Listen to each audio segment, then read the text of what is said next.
Hey guys, it's Brad from Are We There Yet? I was wanting to do this earlier today, but with it getting dark at noon now, it's gives us limited amount of time for daylight. So I apologize ahead of time for the video quality. I know it's iffy at best, but I did speak with Ford today. 3 separate phone calls about my 2021 F150 Powerboost that's having all sorts of issues. And I did talk to a supervisor in the customer relations department who was the highest level customer service representative I could speak to.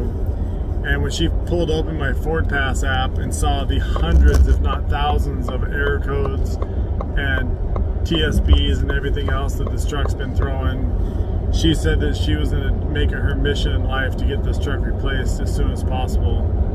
I did get a denial last week on the buyback at Lemon Law that I filed through Titus Will Ford in Tacoma.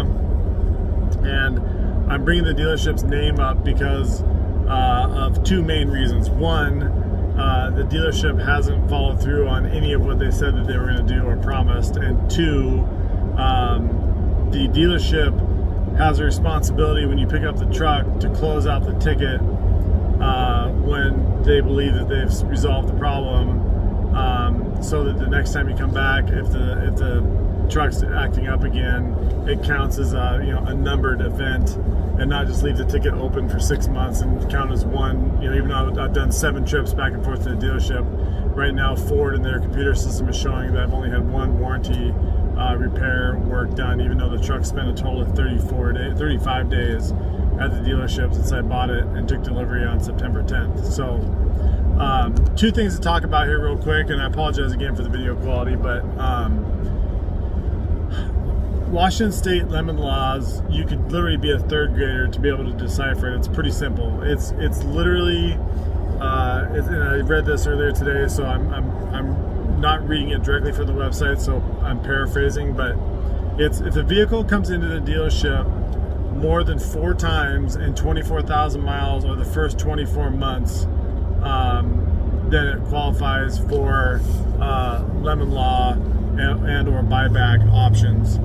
Number 2, if it's a safety or accident related issue, which with the cruise control, the adaptive cruise control, slamming on the brakes when it's not supposed to and accelerating when it's not supposed to, it's been in the dealership twice for that specific reason. Well, that among others. And number 3, if the truck or the vehicle has been out of your possession at the dealership under repairs for more than 30 days. So it's super simple. I talked to my attorney about it. There's no gray area. It's very cut and dry. That's it. So more than 4 trips in 24 months or 24,000 miles, check, done. That's 100% done. More than one or more safety or accident related items that poses a potential risk to the general public or myself, check. And the truck has spent more than 30 days in the dealership getting repaired, so check. So not only does it meet 1, it meets all 3. And Titus will, because they haven't been tracking the coming and going, the day I'm dropping it off, the day I'm picking it up, closing out the tickets when I pick it up and then take it home and realize it's still not fixed, and then reopening another ticket, they're all counting it as 1. And they also didn't keep track of the dates correctly, so that was the other one. And they also didn't note in the official complaint on their end. They said they did. The TSB advisor, the service advisor, said that he did, but he didn't note the safety-related adaptive cruise control issue. So Ford notified me the other day that they were not going to authorize the buyback or the lemon law situation because it didn't meet the requirements. So that's one of the big.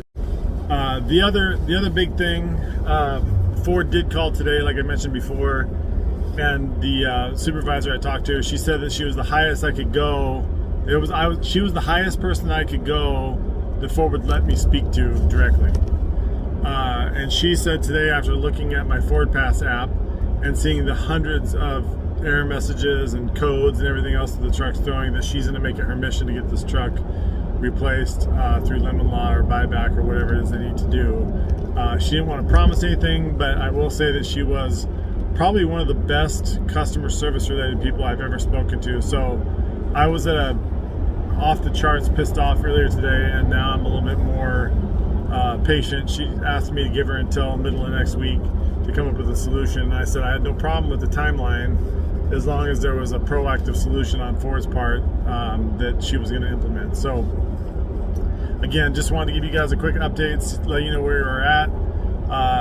Ford has confirmed that the fuel mileage I'm getting is absolutely not okay. The Ford Tremor, the 2022 Ford Tremor, which has a lift kit and bigger wheels and tires from the factory without the Powerboost, is getting 19 miles per gallon. And I just looked at my trip meter for the last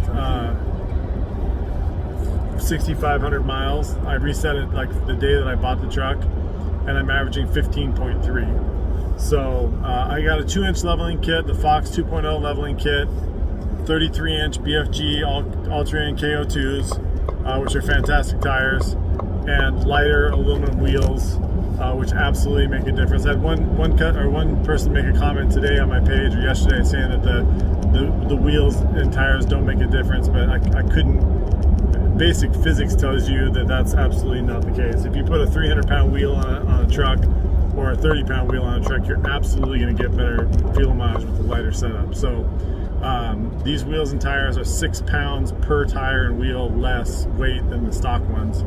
The compound of the tread on the tire is a little bit softer, but it's not going to make 10 mpg's difference. So I have another friend actually who works at a local dealership here in Olympia, Washington, that has the exact same setup as my truck, same wheels, or not same wheels, same tires, different wheels, and same leveling kit, and it's averaging 22 to 24 miles per gallon. So there's no question that the truck's got issues. Yesterday, and the representative did confirm it this afternoon when I was talking to her on the phone. She's like, I can see an active error message right now that says that there's a fault in the hybrid high voltage battery system, and the hybrid system's not working correctly. And I'm like, well, there's a reason why my fuel mileage is in the toilet. And she said, yep. And she used to apparently be a product quality engineer for Ford, and then moved into customer service to change things up a little bit. We actually talked for quite a while. And it was actually a great conversation. But she's like, these codes that I'm showing are absolutely, there's something majorly wrong with your truck. And she said that the one thing she said I've never had anybody say to me before in any customer service was, I'm here to make sure that you're as happy as possible with our product, and you're obviously not happy, so I'm going to take ownership of your experience and do what I can to the best of my ability to make sure that Ford stands behind their product and gets you a vehicle that is doing what it's supposed to do and performing the way it's supposed to perform. And I told her flat out, I'm like, I said straight up to her, I'm like, I've never had anybody communicate that clearly and that honestly with me. I said, I really appreciate it. And she said, well, she listened to all my stories about the adaptive cruise not working and slamming on the brakes in the middle of the freeway with no input from me. And I told her that the truck behind me went into the median and hit the guardrail, which it did. And the log truck next to me locked up its brakes and almost dumped its load of logs on the cars around us. And she said, I could feel and see the image of what you were going through when that happened. And I said, yeah, I could feel it too. And she's like, it made me sick to my stomach thinking about it when she said she visualized it. And she's like, I don't want you to be in this truck anymore, so I'm going to do everything I can. So, to wrap things up, and I apologize for babbling on tonight. It's like I said, it's been a long day. I've been on the phone for hours with them. But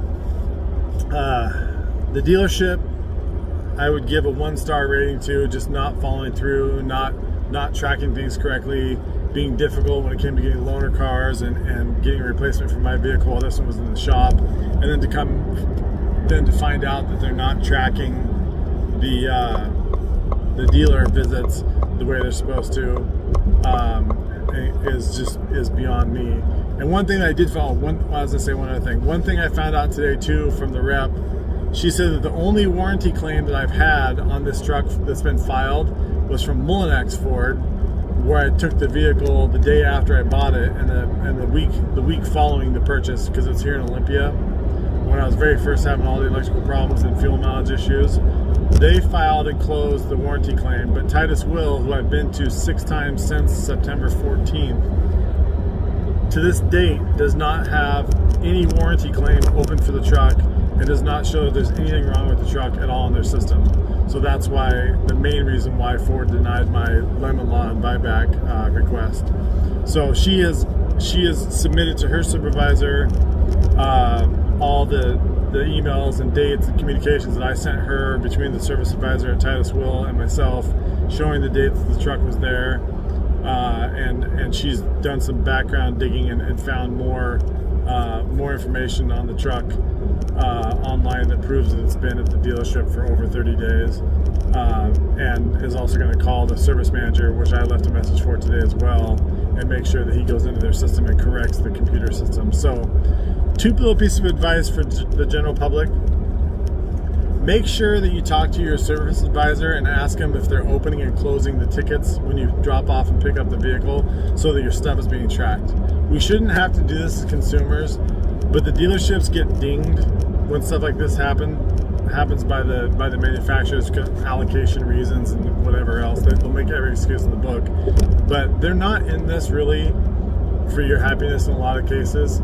So you got to do your due diligence and know your rights. So make sure when you drop your vehicle off for a warranty claim that you get a receipt at the drop off, and you get a receipt that it's been closed when you pick it up. That's what I was told today by the supervisor I talked to. She, again, I can't remember her name. I'll try and post it in the link below if I can get a hold of her again. She's supposed to call me back next week, so it may be a couple days. But so anyway, guys, again, I apologize for rambling on. If you guys have questions, I've been answering everybody's questions as they're leaving them for me on the prior posts. If you have questions, please feel free to shoot me messages. Like I said, I did confirm from Ford today, a pretty high level supervisor, that the truck is absolutely not performing correctly and has hundreds and hundreds of error codes and everything else in it, and a lot of the stuff is safety related. Brake system's not working right, the radar system's not working right for the adaptive cruise, the front facing cameras aren't working right, the HVAC system's not working right, and I'll even show you right now, give you kind of an idea of what I'm running into. So I apologize for moving this on the floor. But the lane departure assist on the mirror is supposed to be a bright orange yellow icon, and the other day it turned to like a purpley right there. So I can barely see that, and it does show up on the video a little bit more contrast, but it's super light colored, and it's not the bright yellow that it should be. If you can see on the car in front of me, in the passenger light, you can see a bright yellow light in the passenger side rear view mirror. Super bright. You can see it from here as I'm driving up on it. This one, as we go by the same car, it's like a light purple, like the LED system's not working correctly.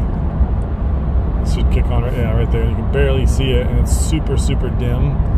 And on the other side, it's bright yellow. So, again, system issues, but safety related stuff. You know, that little like light purple is about 10,000 lumens dimmer than it should be, so it definitely doesn't get your attention. Not that you shouldn't look over your shoulder and double check anyway, but the safety systems are there for a reason. So anyway, like I said, if you have questions, leave me the questions down below. Remember to give me the thumbs up and like the posts. I'm going to be sharing some more positive, uplifting stuff in the near future with the new motorcycle and the Bronco. I'm hoping to God that the Bronco doesn't have these same issues. My build date again is January 3rd. I haven't gotten any updates, emails from them saying it's been pushed. I don't have a window sticker yet, but we're getting there. So, in the theme of my channel, are we there yet? No, we're not even close, kids. But if I have to pull this car over, I'm going to whoop some ass back there. That's basically where I'm at with this truck. When it comes to the other stuff, the Bronco and the motorcycle, I'm super stoked about the Bronco. This hasn't eroded my faith in Ford's products. It definitely has tested my faith in Ford's customer service, but we'll see. I'm going to give them until the end of next week to kind of come up with a plan. And one other thing I was going to say too, you guys check with your dealership on your vehicle. The Ford Pass app, my Ford Pass app used to show, like in the first couple of weeks of the truck, anytime the truck threw an error code or some sort of a technical service bulletin or anything else, it would show up in my Ford Pass app. That no longer happens. I haven't had anything show up since November 22nd when the radar system failed. But they can see it on their end on the Ford Pass app in the background, and the lady said to me, her exact words were, because it shows a little orange triangle on the calendar, because they can see it in the calendar format or a list format of all the codes, and she's like, your calendar looks like a Christmas tree. It's lit up with like there's orange warnings on almost every single day since you picked up the truck. And I'm like, yeah, I know. So anyway, talk to if you guys are having vehicle issues and you're not seeing it pop up or notifications show up on your Ford Pass, contact the dealer. They can print out that report and send it to you by email. I have a 38-page report that the Quick Lane oil change place sent me, or gave to me a couple weeks ago when I took my truck in for the first oil change. So it's a good way you can look up the codes on your own time. You can see what's going on. You can double check to make sure that the stuff that they say they're repairing is being repaired if those codes continue to get thrown and whatnot. So anyway, guys, remember, thumbs up and subscribe to the channel. There'll be a lot more travel stuff this coming spring. When the Bronco gets here, we'll be doing some build stuff. We'll be doing some probably front and rear bumpers, and looking for some options for interior and top modifications, because I did order it with the soft top. So anyway, guys, thanks again for watching. Remember, thumbs up and subscribe, and we'll be probably trying to post like 1 or 2 videos a week, and I'll definitely be updating the process as this whole thing goes on with the 21 Ford F-150 Powerboost. All right, guys, have a good night. Talk to you later.